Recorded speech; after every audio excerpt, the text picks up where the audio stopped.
Something in your house has been trying to get your attention for a long time, not in the way that frightens you, in the way that a familiar warmth does, the kind that sits at the edge of your awareness, like a half-remembered song you cannot quite name, something you have felt but never had a word for. You have lived inside this presence without knowing what to call it. Today you will know. You walk into your kitchen this morning and something stops you. Not a sound, not a movement, a stillness, a weight in the air that feels intentional, purposeful, like the room is more inhabited than it was a moment ago. You stand there for 3 full seconds before the kettle boils. You do not know why you stopped. You just stopped. That pause, that involuntary, inexplicable pause, was not random. That was the first sign. There's a warmth in certain corners of your home that has no reasonable explanation. You have checked the vents, you have checked the windows. The house is 62 degrees and still, in the doorway of the room where you pray, in the hallway outside the room where your child sleeps, there is something that feels like standing near a quiet fire. You have stood in that spot more times than you can count. You always feel it, and you never talk about it. You're not imagining it. You never were. Scripture says it plainly. He will command his angels concerning you, not concerning the faithful in general, concerning you, specifically, by name. There's a heavenly assignment written with your address on it, and the beings who carry that assignment do not stand outside waiting for permission. They are already inside the walls. You have been cohabitating with the holy for years and mistaking the evidence for coincidence. Think about the time the car accident did not happen. You know the one. The moment when the numbers should not have worked out the way they did.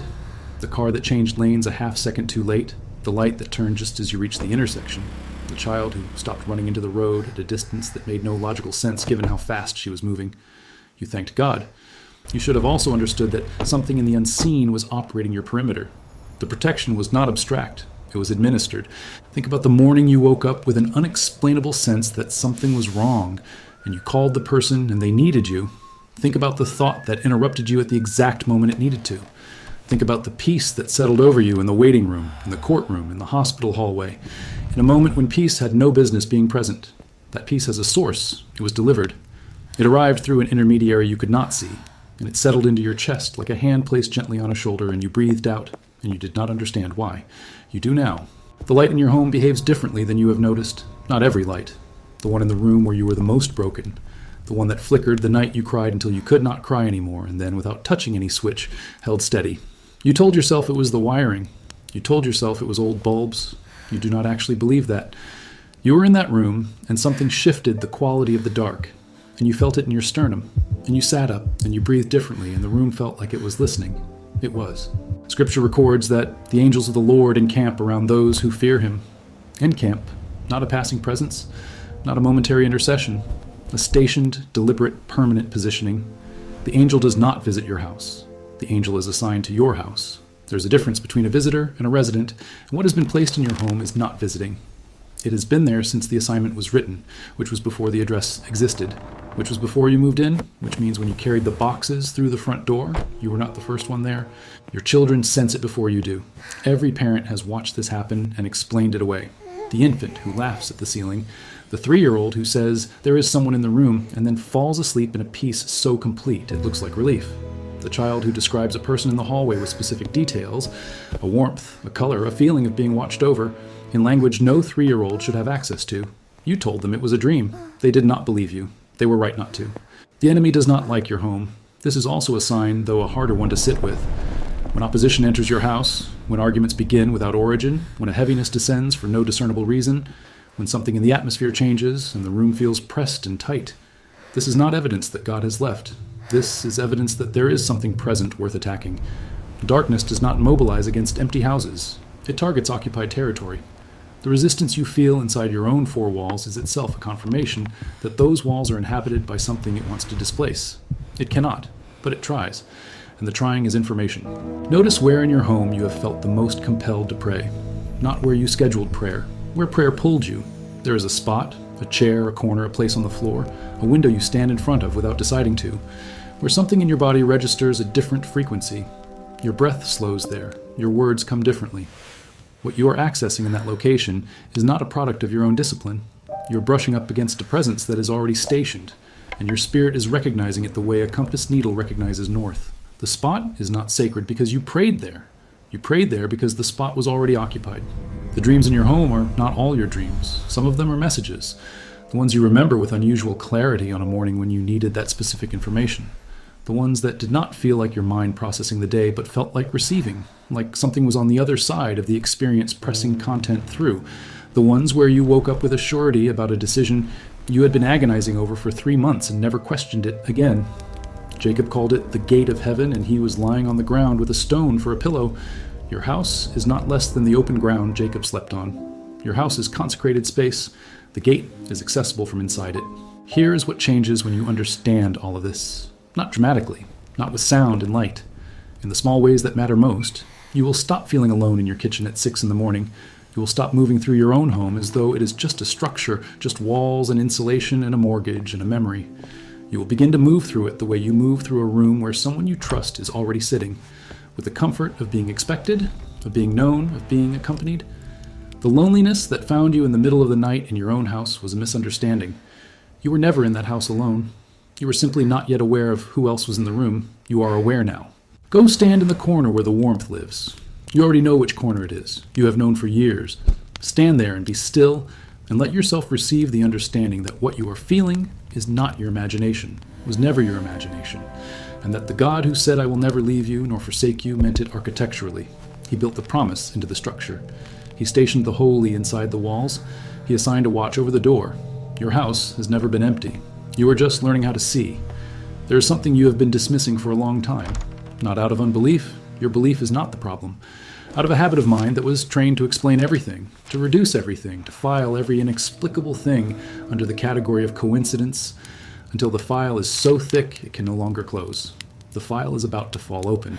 Everything you were taught to call coincidence will need a new name. Think about the moment you narrowly missed something catastrophic and felt, in the seconds after, not just relief, but something closer to being held. That feeling was accurate. The sensation of being steadied by something outside yourself was not your nervous system misfiring. It was your spirit registering what actually happened in the moment before you felt it.